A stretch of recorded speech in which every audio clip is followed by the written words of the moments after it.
الحمد لله وأصلي وأسلم على سيد الأولين والآخرين نبينا محمد وعلى آله وصحبه أجمعين. Donc, qu'est-ce qui fait bouger le cœur pour l'amour d'Allah subhanahu wa ta'ala?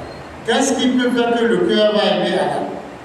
ذكر ابن تيمية أن الذي يحرك القلوب لمحبته سبحانه أمران هما كثرة ذكره سبحانه وتعالى لأن كثرة الذكر تعلق القلب بالله. قال تعالى: يا أيها الذين آمنوا اذكروا الله ذكرا كثيرا. ثانيا مطالعة نعم الله علينا. قال تعالى: وأسبغ عليكم نعمه ظاهرة وباطنة. Donc, après avoir défini l'amour d'Allah subhanahu wa ta'ala, qu'est-ce qui va faire après le parlant dans l'enfer demain? Qu'est-ce qui donc va faire en sorte que alors on aime Allah? Qu'est-ce qui va faire en sorte qu'on aime Allah subhanahu wa ta'ala? Ce qui fait bouger les cœurs pour l'amour d'Allah subhanahu wa ta'ala, c'est deux choses. Deux choses qui font que les cœurs bougent pour l'amour d'Allah et qu'ils aiment Allah. C'est quoi? Premièrement, le fait d'évoquer Allah abondamment. Parce que le fait d'évoquer abondamment Allah, ça lie le cœur à Allah subhanahu wa ta'ala. Allah dit à cela: Ya ayyuhal lazina amanu uzkurullaha zikran kathira. Oh, vous qui croyez, évoquez beaucoup Allah subhanahu wa ta'ala. Et évoquer beaucoup Allah subhanahu wa ta'ala, on peut l'évoquer en faisant ses éloges, en parlant de sa grandeur, en l'évoquant par les bienfaits qu'il nous a apportés, en l'évoquant, en disant beaucoup de Coran, en parlant beaucoup de lui, en méditant sur la grandeur de ses créatures. Donc voilà ce qui nous fait aimer Allah. Deuxième des choses, c'est le fait donc d'aller à la découverte alors des grâces d'Allah sur nous. C'est-à-dire je rends compte des grâces qu'Allah subhanahu wa ta'ala nous a fait. Allah dit subhanahu wa ta'ala: wa asbaga alaykum ni'amahu zahiratan wa batina. Allah dit, il a déversé sur vous ses grâces apparentes et cachées. Et donc quand on va se rendre compte des grâces, multiples grâces d'Allah sur vous, et se rendre compte de notre ingratitude vis-à-vis d'Allah subhanahu wa ta'ala, se rendre compte du fait qu'on n'arrive pas à remercier Allah suffisamment par rapport aux grâces qu'il nous a accordées, cela va faire bouger le cœur pour l'amour d'Allah subhanahu wa ta'ala. Parce que celui qui te donne, c'est lui que tu aimes.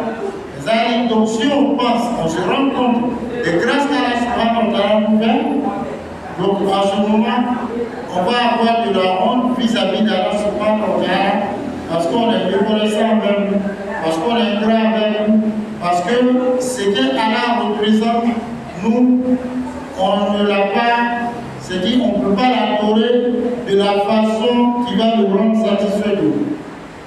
Et on ne peut pas le remercier à la hauteur des bienfaits qu'il nous a donnés. Donc à ce moment, ça va nous amener à aimer Allah subhanahu wa ta'ala et à considérer notre adoration et notre reconnaissance vis-à-vis d'Allah comme insignifiant vis-à-vis de ce qu'Allah nous-même représente. Alors on va prendre la parole, bien sûr. Madame.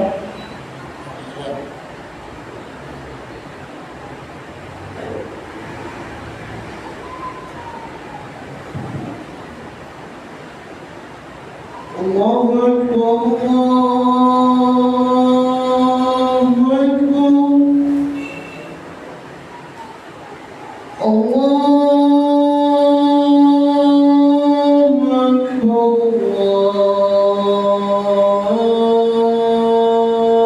الله أكبر أشهد أن لا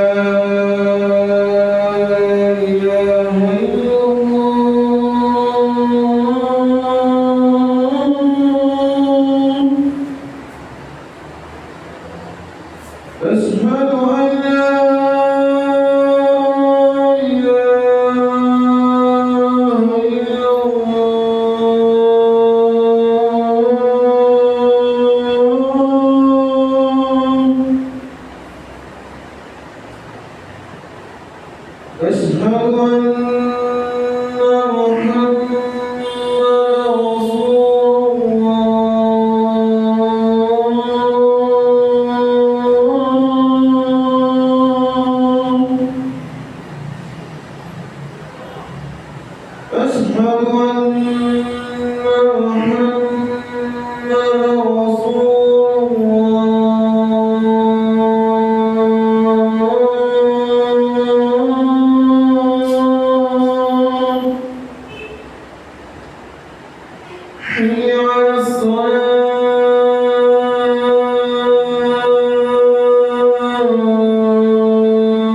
حي على الفلاح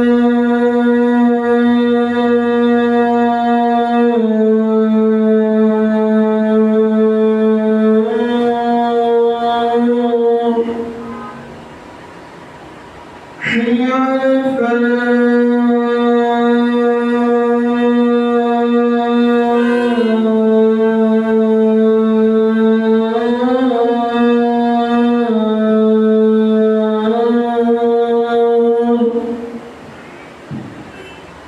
الله أكبر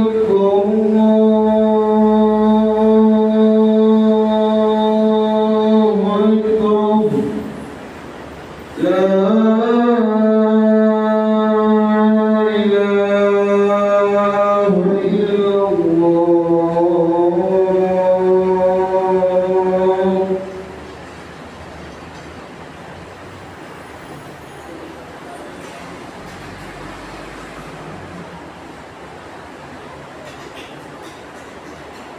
Donc, alhamdulillah, alors, après avoir défini ce que c'est que l'amour d'Allah et dit ce qu'il fait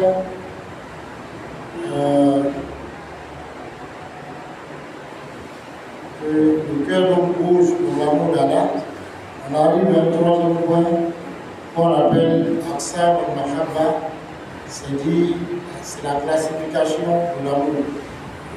On peut classifier l'amour pour Allah en plusieurs catégories.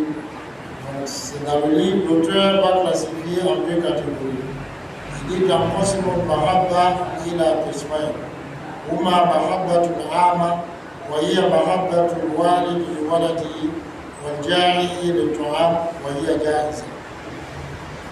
ثانيا محبة خاصة وهي محبة العبودية المستلزمة لكمال الذل والتعظيم والطاعة وهذه لا تصلح إلا لله عز وجل.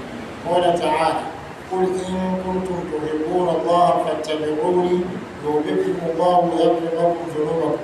هذه الآية تسمى آية المهنة أو آية الاختبار. قال الحسن: ادعى أقوام أنهم يحبون الله فنزلت هذه الآية ميزانا لهم. Alhamdulillah, donc après avoir défini ce que c'est que l'amour d'Allah, il dit qu'il y a deux éléments qui font que le cœur accepte d'aimer Allah et que le cœur bouge pour l'amour d'Allah. C'est le fait d'évoquer abondamment Allah et le fait donc de se rendre compte des bienfaits, des innombrables bienfaits d'Allah subhanahu wa ta'ala. Alors, les types d'amour, voilà, ou bien les types d'amour.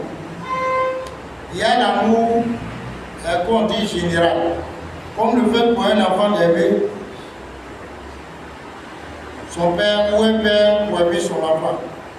Ou le fait par exemple pour quelqu'un qui a fait d'aimer la nourriture, ou pour un homme d'aimer sa femme, tout ça c'est normal, c'est permis. Tant que cet amour-là ne nous amène pas à tomber dans un péché ou alors à délaisser une obligation. C'est un amour qui est naturel. Et à partir du moment où cet amour naturel nous amène à tomber dans le péché ou à délaisser une obligation, ça devient interdit. Alors qu'à la base, c'est permis. Par exemple, tu as une femme et ton mari te dit, lui il aime les femmes qui portent les mèches. Alors que ça c'est interdit. Donc tu ne vas pas dire que comme tu aimes ton mari, après ça, tu vas porter les mèches. Là. Ou bien, quelqu'un, il dit qu'il aime tellement sa femme, il ne peut pas s'élever à Pâques pour venir prier à 5 heures. Ça c'est un problème. Ou bien quelqu'un, parce qu'il dit qu'il aime tellement son enfant, donc alors il laisse son enfant faire tout. C'est dit, il ne prie pas, c'est pas son problème. Il vole, c'est pas son problème. Voilà, parce que lui, il dit que ça, c'est l'amour. Non. Même quand on a l'amour naturel, pour quelqu'un ou bien pour quelque chose, cet amour naturel-là ne doit pas nous amener à délaisser une obligation là, ou alors à tomber dans un interdit, car nous avons la bonne obligation. La deuxième catégorie, c'est Mahabbatul Khassa. c'est l'amour mais qui est spécifique. Ça c'est l'amour donc qui implique le fait de se soumettre à Allah et se soumettre à la grandeur d'Allah et à l'obéissance d'Allah. Ça, on ne doit vouer ce type d'amour qu'à Allah subhanahu wa ta'ala dessus. Allah subhanahu wa ta'ala dit, si vous aimez réellement Allah, suivez-moi, c'est-à-dire suivez qui Muhammad sallallahu alayhi wa sallam, Allah vous aimera et vous pardonnera vos fautes. Surat Al-Imran, verset 31. Ce verset, on l'appelle Ayatul Mihna, c'est-à-dire le verset de l'épreuve, ou encore le verset de l'examen. Al-Hassan Basri dit, rahimahullah, il y a des gens qui ont prétendu qu'ils aiment Allah subhanahu wa ta'ala. Alors Allah a révélé ce verset-là, alors pour que ce soit une balance, et pour que ce soit, pour qu'ils voient en réalité s'ils aiment Allah ou bien s'ils n'aiment pas Allah subhanahu wa ta'ala. Donc c'est ça qui est la balance. Si tu aimes Allah, tu suis Rasulullah sallallahu alayhi wa sallam. Mais tu dis tu aimes Allah, mais alors que tu n'aimes pas Rasulullah sallallahu alayhi wa sallam, ou bien tu dis tu aimes Allah, alors que tu désobéis au prophète sallallahu alayhi wa sallam, tu dis tu aimes Allah, alors que tes actes et tes paroles sont en contradiction avec ce que Rasulullah sallallahu alayhi wa sallam ordonne, ça veut dire que tu n'es pas là. Ça dit que ce qui va montrer que toi tu es malade, ce n'est pas avec le dire seulement de la bouche. Voilà pourquoi les sages, les plus prédécesseurs disaient l'affaire ne consiste pas à ce que toi tu aimes, mais l'affaire consiste à ce que toi tu sois aimé. Parce qu'il y a des gens qui disent aimer Allah, mais Allah ne les aime pas. Parce qu'ils ne sont pas passés par la voie par laquelle Allah va les aimer.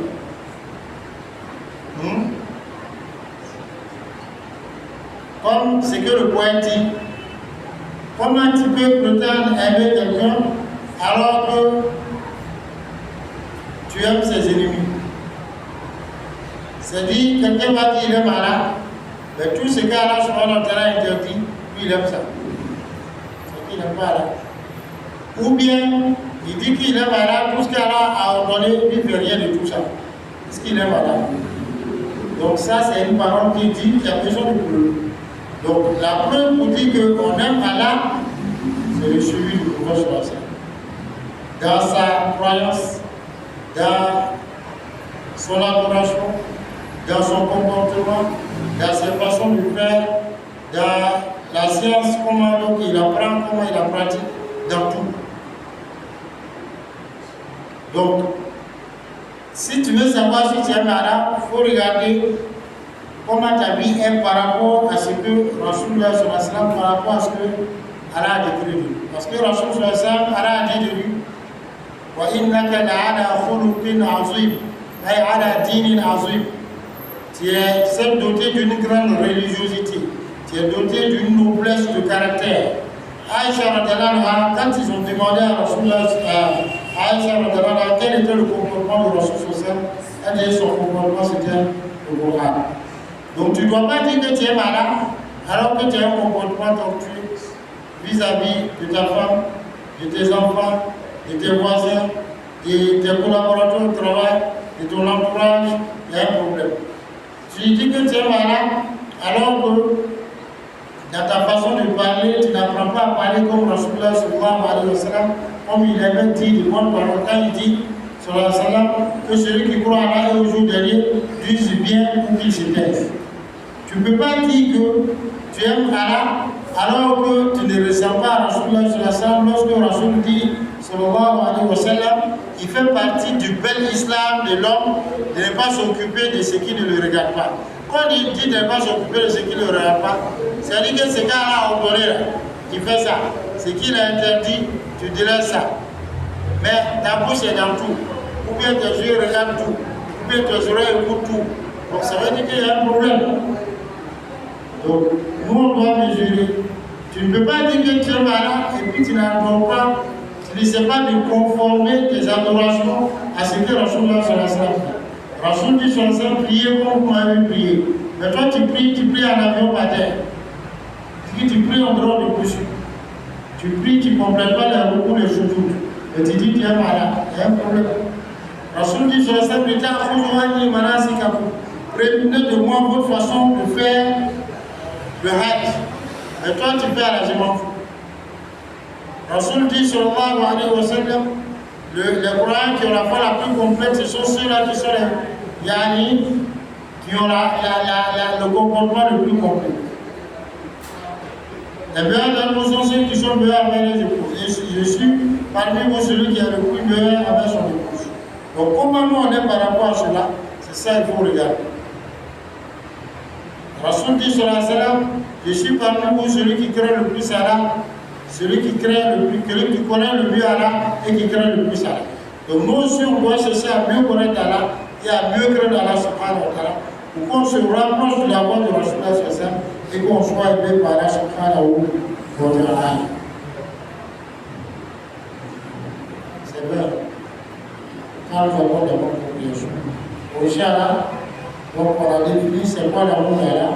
Qu'est-ce qui fait qu'on aime Allah et on a combien de types d'amour et puis après ce qui suit, qu'est-ce qui diminue l'amour d'Allah.